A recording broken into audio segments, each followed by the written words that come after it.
नमस्कार दोस्तों, welcome to SG sociology. आज की इस वीडियो में हम डिस्कस करने वाले हैं बाल अपराध जुवेनाइल डेलिक्वेंसी के बारे में।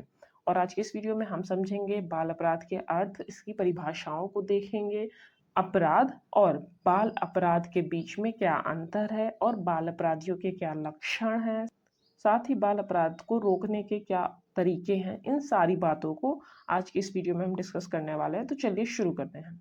तो सबसे पहले बात कर लेते हैं सामान्य से अर्थ के बारे में बाल अपराध के। देखो, वैसे तो बाल अपराध की अवधारणा या उसके बारे में एक निश्चित परिभाषा देना मुश्किल है, क्योंकि बाल अपराध में इम्पोर्टेंट चीज़ होती है एज, आयु। किस एज के बच्चों को बाल अपराध की श्रेणी में रखना है, किसको नहीं रखना है, ये सारी चीज़ें किसी भी देश के कानूनों द्वारा निर्धारित होती है। बट एक सर्वमान्य जो परिभाषा आप बोल सकते हो वो क्या है कि जब एक निश्चित आयु से कम का कोई बालक या बालिका कोई ऐसा समाज विरोधी कार्य करें जो कानून की दृष्टि से दंडनीय हो, तो वह क्या कहलाता है? बाल अपराध। और अगर हम बात करें एज की, तो सदरलैंड ने 16 वर्ष से कम आयु के सभी अपराधियों को क्या बोला है? बाल अपराधी। जब आप बात करते हो भारत में, तो 7 वर्ष से कम का अगर कोई बच्चा, बालक हो या बालिका, कोई भी गैर कानूनी कार्य कर रहा है तो वो अपराध की श्रेणी में आता ही नहीं है। बट 16 वर्ष का बालक और 18 वर्ष से कम की बालिका यदि कोई अपराध करते हैं तो वो बाल अपराध की श्रेणी में आता है। मीन्स 8 वर्ष से 16 वर्ष या 18 वर्ष तक के बच्चों के लिए कार्य करने के लिए सोचने समझने की इतनी क्षमता जरूर होती है कि क्या सही है क्या गलत है।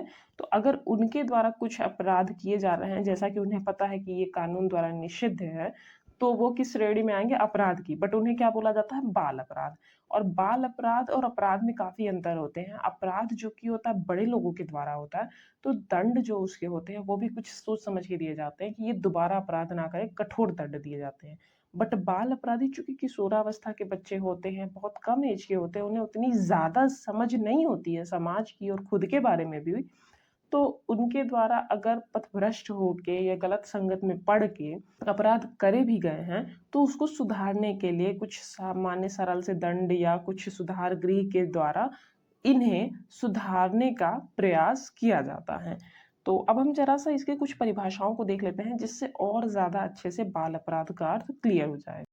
तो सबसे पहली परिभाषा है रॉबिन्सन की। इनके अनुसार हम लोग देख लेते हैं बाल अपराधी क्या होते हैं। बाल अपराध के अंतर्गत सड़क पर घूमना, भीख मांगना, दुर्व्यवहार करना और घातक शैतानियां, साथ ही साथ अनियंत्रित व्यवहार सम्मिलित किए जाते हैं। और बाल अपराध किनके द्वारा किए जाते हैं? कम आयु के बच्चों के द्वारा। ये तो क्लियर है। दूसरी चीज, करते क्या हैं ये बच्चे? सड़क पर घूमते हैं, भीख मांगते हैं, उनके पास सब कुछ है बट फिर भी भीख मांगना, और आपको बिना किसी काम के सड़क पे घूमते हुए पाया जाना, या घातक शैतानियां जिसमें क्या होता है कि खुद को भी चोट पहुंच सकती है, सामने वाले को भी चोट पहुंच सकती है, इस तरह के जो व्यवहार होते हैं वो सम्मिलित होते हैं अकॉर्डिंग टू रॉबिन्सन। नेक्स्ट परिभाषा है एमजे सेथना के अनुसार। इनके अनुसार बाल अपराध के अंतर्गत किसी विशेष राज्य में उस समय लागू कानून के द्वारा एक निश्चित आयु से कम आयु के बालकों या युवकों द्वारा किए गए अनुचित कार्यों का समावेश होता है। आयु की बात हमने करी थी, लड़कों की 16 वर्ष से कम आयु और लड़कियों की 18 वर्ष से कम आयु के अंतर्गत किए गए अपराध। वही चीज हमने जो बात करी कि एक निश्चित आयु सेट होती है, साथ ही साथ उसमें कुछ कार्य होते हैं जो कि बिल्कुल उचित व्यवहार नहीं है, अनुचित व्यवहार है, अनुचित कार्य है, इन सब का समावेश जब होता है तो वो क्या कहलाता है? बाल अपराध। तो डॉक्टर चेतना के अनुसार क्या है? एक तो इन्होंने आयु की बात करी है, निश्चित आयु से कम, और किसके द्वारा ये आयु निर्धारित की गई है? राज्य में उस समय जो कानून लागू है उसके द्वारा वो आयु निश्चित करी गई है। और साथ ही साथ अनुचित कार्य जिसमें समावेश हो तो वो क्या कहलाते हैं? बाल अपराध। अगली परिभाषा है गिलिन तथा गिलिन की। इन्होंने क्या बोला है कि समाज शास्त्रीय दृष्टिकोण से एक बाल अपराधी वह है जिसके कार्य को समूह द्वारा गिरा हुआ समझा जाता है तथा जो समाज के लिए हानिकारक होने के कारण निषिद्ध होता है। अर्थात बाल अपराधी कौन है? वो जो एक निश्चित समूह में ऐसे कार्य को करता है जो उस समूह द्वारा निषिद्ध है, या उन्हें बोला जाता है कि ये कार्य गिरे हुए हैं।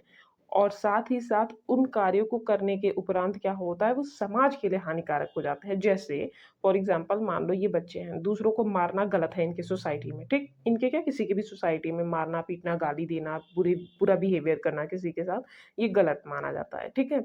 तो समाज के लिए ये हानिकारक होने के कारण ये कार्य निषिद्ध हैं। और समूह द्वारा इन कार्यों को कैसा समझा जाता है? गिरा। बट फिर भी अगर ये बच्चा दूसरों को गाली दे रहा है, मार पीट रहा है या चोरी कर रहा है दूसरों के सामानों की या उनके बच्चों को चोट पहुंचाने की कोशिश कर रहा है, तो वो क्या कहलाएगा? बाल अपराधी, अकॉर्डिंग टू गिलिन तथा गिलिन। और नेक्स्ट परिभाषा है न्यूमेयर की। इनके अनुसार एक बाल अपराधी निर्धारित आयु से कम का वह व्यक्ति है जो समाज विरोधी कार्य करने का दोषी है और जिसका दुराचरण कानून का उल्लंघन है।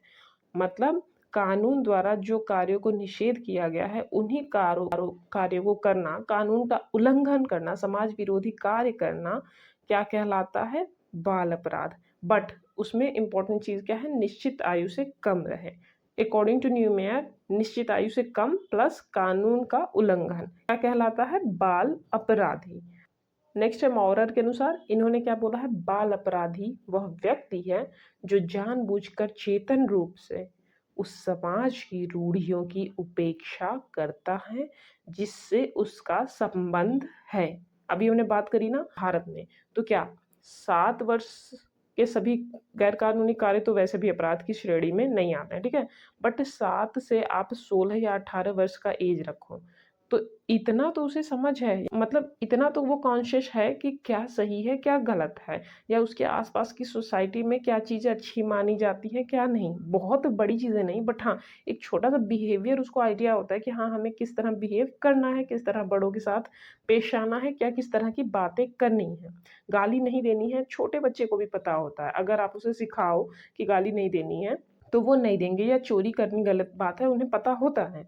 बट फिर भी अगर वो जानबूझ के वही चीज़ें करें जो कि समाज में मना है या उन्हें करना निषेध है, तो वो क्या कहलाता है?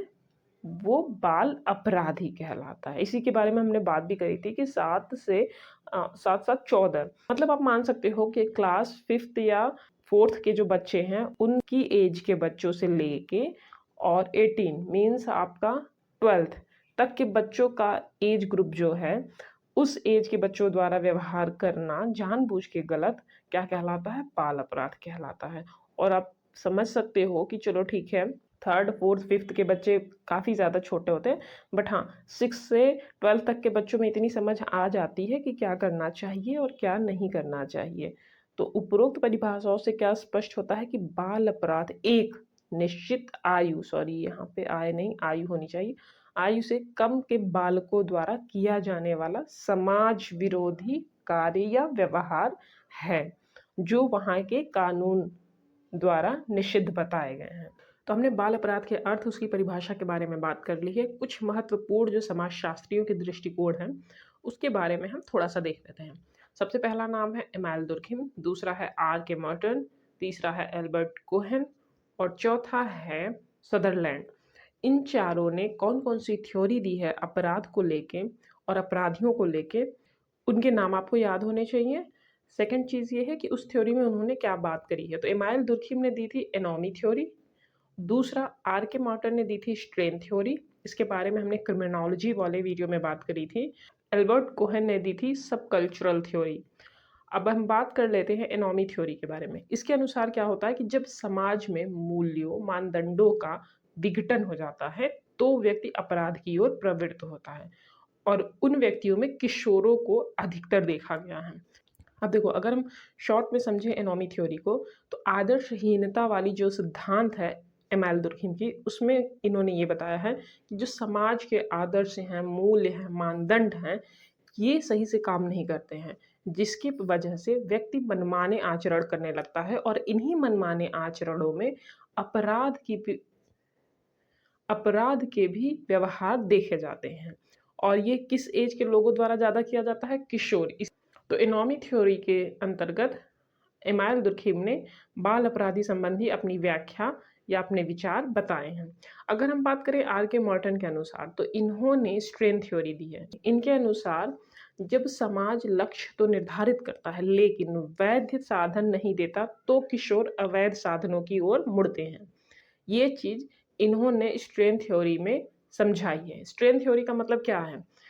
पथ भ्रष्ट होना या अपने मार्ग को बदल के गलत मार्ग के ज़रिए आप अपने गोल को, अपने टारगेट को अचीव करो। फॉर एग्ज़ाम्पल यहाँ पे 2 बच्चे हैं, ठीक है? इसका भी एम है अमीर बनना, इसका भी एम है अमीर और काफ़ी ज़्यादा फ़ेमस बनना। अब ये क्या करेगा, कोई बिज़नेस शुरू करेगा, अच्छे से पढ़ाई करेगा और उसके बाद जॉब करेगा या अपने बिज़नेस को काफ़ी ज़्यादा बढ़ाएगा और ये धीरे-धीरे, धीरे-धीरे करके प्रॉफ़िट कमाते हुए या अपने जॉब के ज़रिए एक अच्छा रिच और अमीर और प्रतिष्ठित व्यक्ति सामने बन के आता है सबके, ठीक है? दूसरा ये बच्चा है, इसे भी रिच बनना है और काफ़ी ज़्यादा फ़ेमस होना है। इसने बाय हुक और बाय क्रुक वाला रास्ता चुना, मतलब स्मगलिंग करने लगा या चोरी डकैती कर रहा है या भ्रष्टाचार के ज़रिए ये धीरे-धीरे, धीरे-धीरे करके आगे बढ़ता गया और अमीर बन गया। तो अमीर तो दोनों बन गए, बट क्या दोनों ही रास्ते सही हैं? क्या दोनों ही साधन जो हैं लक्ष्य की प्राप्ति के, ये इनके लक्ष्य थे, ठीक है? इन दोनों के लक्ष्य की प्राप्ति के ये जो साधन हैं, रास्ते हैं या जो इनका तरीका है, क्या सही है? नहीं, इस वाले का तरीका सही है, इस वाले का तरीका गलत है। यानी ये अवैध तरीके से आगे बढ़ा, फेमस हुआ और ये वैध तरीके से। तो ये जो अवैध तरीके से आगे बढ़ा है, इसी चीज़ के बारे में आर के मार्टन ने अपनी स्ट्रेन थ्योरी में एक्सप्लेन करा हुआ है कि किशोर जो हैं वो अवैध तरीके से जब अपने एम को, अपने गोल को, अपने एम्बिशन को पूरा करने की कोशिश करते हैं, इसी तरीके से अपराध होते हैं या किशोर अपराध देखने को हमें मिलते हैं। जैसे आप देखते होंगे टीनेजर्स में ये होता है कि जिसके पास अच्छी वाली वॉच है, ब्रांडेड शूज़ हैं, ब्रांडेड मोबाइल हैं, हर तरह की चीज़ें अगर ब्रांडेड हैं, तो वो काफ़ी ज़्यादा स्मार्ट, कूल, रिच दिखता है उनके ग्रुप में। तो मान लो इसकी फैमिली रिच है, तो इसने अपने ब्रांडेड या बहुत ज़्यादा कॉस्टली वॉच या शूज़ या कपड़े पहने हुए हैं। ये इसी के ग्रुप का लड़का है बट इसके पास ये सारी चीज़ें नहीं है, फाइनेंशियली इतना पॉसिबल नहीं है कि इतनी महँगी-महँगी चीज़ें ये यूज़ करे, इसका फैमिली बैकग्राउंड इसको अलाउ नहीं करता। बट अपने ग्रुप में ये दिखाने के लिए कि मेरे भी पास ये चीज़ें हैं और मैं भी स्मार्ट हूँ, मैं भी कूल हूँ, ये चोरी करके महँगी-महँगी चीज़ें पहनता है या महँगे सामानों की चोरी करके वो यूज़ करता है। तो दिख तो दोनों ही एक ही तरह के रहे हैं, बट क्या दोनों तरीके एक ही जैसे हैं? नहीं। ये बाय डिफ़ॉल्ट रिच है तो इसके पास ये सारी चीज़ें आ गईं। बट ये रिच नहीं है और इसके लिए ये सारी चीज़ें अफ़ोर्डेबल नहीं है, फिर भी ये इसी तरह की चीज़ें यूज़ कर रहा है, मीन्स इसने गलत तरीके का इस्तेमाल किया है। और ये जो तरीका है, ये धीरे-धीरे इसे अपराध की ओर ढकेलने लगेगा। आज छोटी चोरी कर रहा है, धीरे-धीरे बड़ी चोरियाँ करेगा। तो किशोर जो हैं, वो अवैध साधनों की ओर मुड़ते हैं और इस तरह किशोर अपराध देखने को मिलता है सोसाइटी में। ये चीज़ बात करते हैं स्ट्रेन थ्योरी में आर के मार्टन। नेक्स्ट है एल्बर्ट कोहेन की सबकल्चरल थ्योरी। नेक्स्ट है एल्बर्ट कोहेन की सबकल्चर थ्योरी। सबकल्चर थ्योरी को हिंदी में हम क्या बोलते हैं? उपसंस्कृति सिद्धांत। उपसंस्कृति किसकी? हम यहाँ पे बात कर रहे हैं अपराधियों की ना, बाल अपराधियों की। तो बाल अपराधियों की उपसंस्कृति मीन्स डेलिक्वेंट सबकल्चर। डेलिक्वेंट का मतलब होता है अपराधी, मीन्स ये जो किशोर अपराधी हैं, इनके यहाँ अपराध की जो एक संस्कृति बन जाती है, जहाँ पे अपराध को एकदम सामान्य तरह का व्यवहार उनके ग्रुप द्वारा माना जाता है। जैसा कि यहाँ पे लिखा हुआ है, किशोरों का एक अपराधी उपसंस्कृति यानी डेलिक्वेंट सबकल्चर बन जाता है, जहाँ अपराध को क्या मान लिया जाता है? बिल्कुल कॉमन। यानी अगर आप चोरी कर रहे हो या किसी को मार पीट रहे हो या लड़ाई झगड़े कर रहे हो, तो वो चीज़ बिल्कुल कॉमन है, ये तो हमारे ग्रुप में होता है। आपने देखा होगा अपने क्लास वगैरह में या अपने वर्क प्लेस पे कहीं भी आप जाओ, देखो कुछ ऐसे ग्रुप्स होते हैं लोगों के, जहाँ पे रूल्स एंड रेगुलेशन को ना मानना ही उनका मेन मोटो होता है। स्कूल में कुछ बच्चे होते हैं ना जो रेगुलर क्लास नहीं करते, अपने नोट्स पूरे नहीं करते और बच्चों को परेशान करते हैं, रैगिंग करते हैं, बुलिंग करते हैं उनकी टीचर्स के साथ, गलत तरह का बिहेवियर, उन पे भद्दे कमेंट्स करते हैं। इस तरह के कुछ ग्रुप आपको हर तरह के क्लास में, हर तरह के क्षेत्र में दिखेंगे। तो ये ग्रुप आपको हर तरह के स्कूल, कॉलेज वगैरह में मिलते हैं। तो ये जो ग्रुप होते हैं ना, इन्हीं के बारे में बात करती है सब कल्चर थ्योरी, यानी किशोरों का ऐसा ग्रुप जो एक पैटर्न बने हुए हैं सोसाइटी में या स्कूल, कॉलेज वगैरह में कि आप इस तरह से काम करो, उनको ना कर पाने की वजह से फ्रस्ट्रेटेड रहते हैं। वो नियम से स्कूल नहीं आते, वो अपने असाइनमेंट्स कंप्लीट वो अपने साइंस वो अपने प्रोजेक्ट असाइनमेंट कंप्लीट नहीं करते हैं, रेगुलर क्लास नहीं करते हैं, अच्छे परसेंटेज नहीं ला पाते, जो भी चीज़ें हैं। तो ये सारी जो चीज़ें हैं, शिष्टाचार, सफलता या अच्छे रैंक आने वाला बिहेवियर है, वो सारी चीज़ें वो हासिल नहीं कर पाते। इससे उनके अंदर कुंठा आती है। अब कोई भी एक बार प्रयास कर रहा है, 2 बार प्रयास कर रहा है, हर बार असफलता मिलेगी तो वो डीमोटिवेट हो जाएगा, और कुछ डीमोटिवेशन होने की वजह से उनके अंदर क्या आ जाएगा कि मैं तो किसी काम का हूँ नहीं, हीन भावना और कुंठा उत्पन्न होती है। इसके परिणाम स्वरूप उनकी एक रिएक्शन आती है, और उस रिएक्शन में उनका कौन-सा बिहेवियर आता है, यही वाला कि उन्हें अच्छे से स्कूल नहीं आना है, शू पॉलिश नहीं करनी है, अपने होमवर्क्स नहीं करने हैं, टीचर्स के ऊपर भद्दे कमेंट करने हैं, या जो भी चीज़ें हैं। और वो क्यों करते हैं इस तरह? वो ये दिखाने के लिए कि हम बहुत बहादुर हैं, हम बहुत ब्रेव हैं, हम कुछ भी कर सकते हैं, हमारा कोई कुछ भी बिगाड़ नहीं सकता। मीन्स ये जो उनका बिहेवियर है गलत तरीके का या विद्रोह है, जो उसके पीछे का मेन रीज़न क्या है? ये दिखाना कि मैं बहुत ज़्यादा ब्रेव हूँ, मैं कुछ भी कर सकता हूँ, मुझे कोई रोक-टोक नहीं सकता। और ये ऐसा नहीं है कि कोई एक इंडिविजुअल कर रहा है, नहीं, ये ग्रुप में करते हैं। इसी कारण ये जो ग्रुप है, यहाँ पे ये चीज़ें बिल्कुल कॉमन हो जाती है। मान लो एक व्यक्ति अगर कुछ गलत तरीके से काम कर रहा है, तो एक बार को उसके माइंड में आएगा, क्या ये सही तरीका है या नहीं? क्योंकि मैं ही कर रहा हूँ। बट आप अगर 4 लोगों के ग्रुप के मेंबर हो और वो चारों के चारों गलत तरीके से ही काम करते हैं, सब चोरी कर रहे हैं, सब मारपीट कर रहे हैं या सब दंगे-फसाद में हैं, तो आपको लगेगा ये तो कॉमन चीज़ है, मैं भी कर रहा हूँ, ये भी कर रहा है, ये भी कर रहा है, जब सभी कर रहे हैं तो ये ओके है। और इसमें ज़्यादातर अपराध क्या होता है, गैर लाभकारी, मीन्स उन्हें कुछ फ़ायदा नहीं है। अब मान लो अगर आप किसी को गाली दे रहे हो, उसमें आपका क्या फ़ायदा हो रहा है? कुछ भी नहीं। आप दीवारों पे गंदी-संदी पेंटिंग कर रहे हो या गालियाँ लिख रहे हो या कुछ भी कर रहे हो, तो इससे आपको कुछ लाभ नहीं होगा। बट आपके अंदर एक अपराधी प्रवृत्ति या गलत तरीके का बिहेवियर करने का एक आदत बन जाएगा। मतलब आप अपनी इच्छाओं की पूर्ति के लिए या सम्मान पाने के लिए अवैध तरीके का इस्तेमाल कर रहे हो। तो ध्यान से अगर आप देखो तो स्ट्रेन थ्योरी और सब कल्चर थ्योरी में बस एक ही डिफरेंस है। स्ट्रेन थ्योरी में गलत तरीके का इस्तेमाल इंडिविजुअल के द्वारा हो रहा है, मतलब वन पर्सन, और जब आप बात करते हो सब कल्चर थ्योरी, तो वहाँ पे बात हो रही है पूरे एक ग्रुप की, गिरोह की, गैंग की, जो एक साथ अपराध करते हैं। मेनली किशोर गैंग। जैसे अर्बन एरियाज़ में आप देखते हो, शहरी क्षेत्रों में कुछ गैंग होते हैं, पढ़ाई के नियम नहीं फॉलो करते, क्लास को बंक करते हैं, या स्कूल टाइम में चले गए मूवी देखने, बाहर हैंग आउट करने या क्लबिंग कर रहे हैं, और इस तरह का व्यवहार करने का उनका मेनली एक ही मोटो होता है, दिखावा, कि देखो हमें बहुत ज़्यादा हिम्मत है, तुम सबको मेरा सम्मान करना चाहिए, क्योंकि मैं किसी से डरता नहीं, मैं जो चाहूँ, जैसे चाहूँ कर सकता हूँ। दूसरों से लड़ाई करना या स्कूल बंक करना या क्लास बंक करना, ये सब बिल्कुल कॉमन है मेरे लिए। मुझे किसी भी इंसान से, किसी भी टीचर से, किसी भी प्रिंसिपल से कोई डर नहीं है। और ठीक किशोर अपराध को लेके एडविन सदरलैंड ने भी अपने डिफरेंशियल एसोसिएशन थ्योरी में बताया है कि ये जो अपराध है, किशोरों के जो अपराध हैं, ये सीखे जाते हैं। चाहे वो परिवार से सीखे, चाहे वो अपने ग्रुप से सीखे, मीन्स अपराध जो है वो एक सीखने की प्रक्रिया के द्वारा सीखी जाती है। और वो कैसे सीखते हैं? सामाजिक संपर्क से।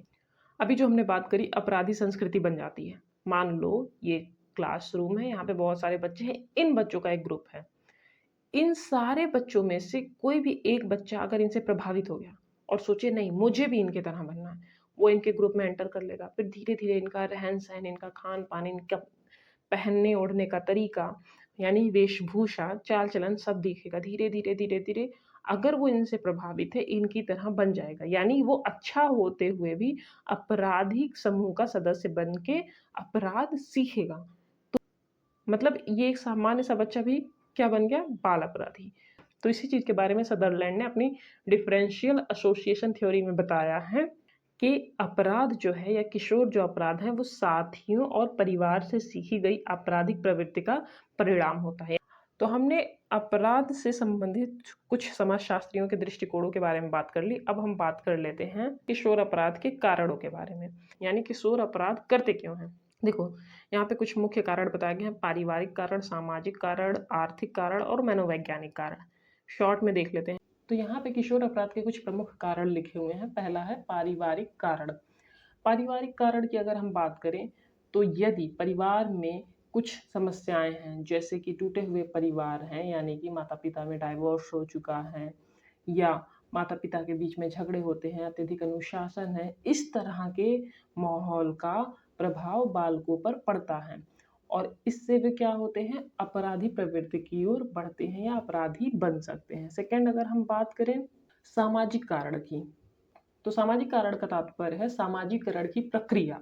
मीन्स जहाँ पे बच्चे सामाजिकरण की प्रक्रिया सीखते हैं वो क्या है, वहाँ के लोग कैसे हैं या जिनके साथ वो रह रहा है उसकी संगति कैसी है। मीन्स अगर उसकी दोस्तों की संगति बुरी है, अपराधी दोस्तों के साथ उसका उठना बैठना, खाना पीना, खेलना वगैरह है, या मोहल्ले का जो वातावरण है वहाँ पे जुएबाजी, नशा या घरेलू हिंसा जैसे अपराध देखने को मिलते हैं, तो इसका प्रभाव क्या होगा, बच्चों पर पड़ेगा, जिससे वे भी अपराध की ओर बढ़ सकते हैं या वे भी अपराधी बन सकते हैं।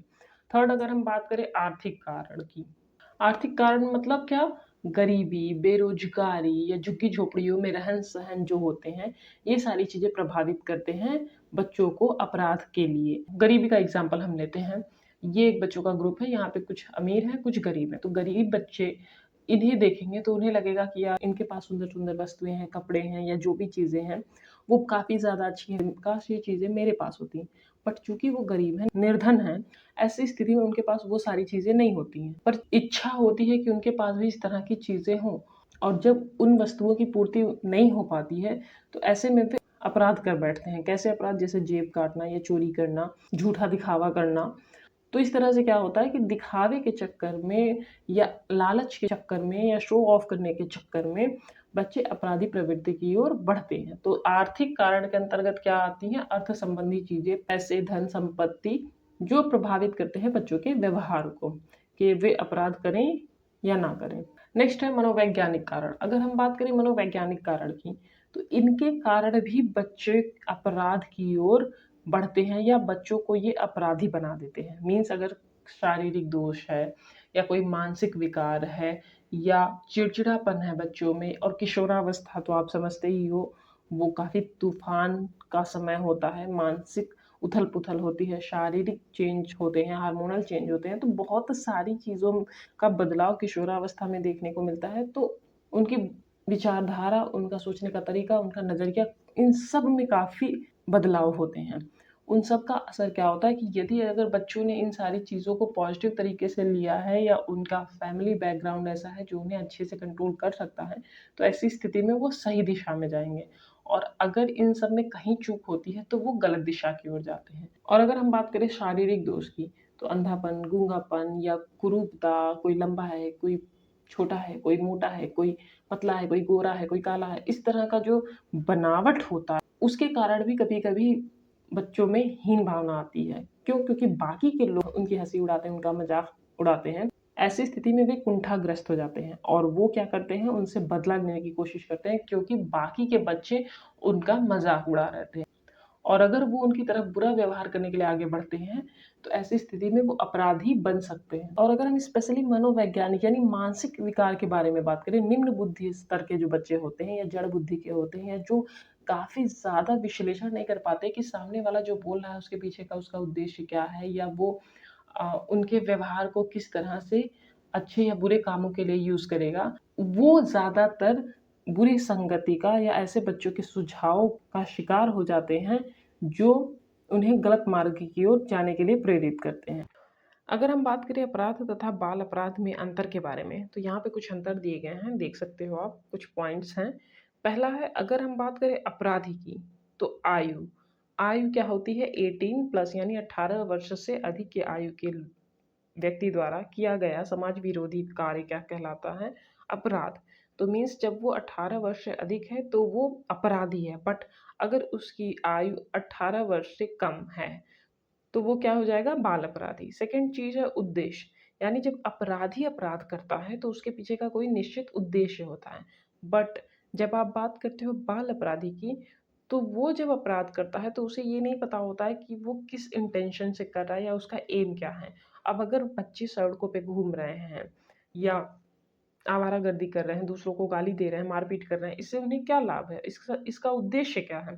मतलब वो अपराध जब करते हैं या बुरे व्यवहार करते हैं, वो उस व्यवहार के उद्देश्य के प्रति सजग नहीं होते हैं। नेक्स्ट पॉइंट है दंड की। अपराधियों के लिए कठोर दंड की व्यवस्था है, बट जब आप बात करते हो बाल अपराधी की, तो वहाँ पे कठोर दंडों की व्यवस्था नहीं है और साथ ही साथ उन्हें सुधारने के प्रयत्न भी किए जाते हैं। उनके लिए कई सारी सुधार गृह, प्रोबेशन, पैरोल, इस तरह के सुधार उपाय किए जाते हैं। नेक्स्ट चीज़ है, जो अपराध करते हैं वो अपराधी जटिल व्यक्तित्व के होते हैं और उन्हें पकड़ना काफ़ी ज़्यादा कठिन होता है। मीन्स इनकी खोज करना सरल कार्य नहीं है।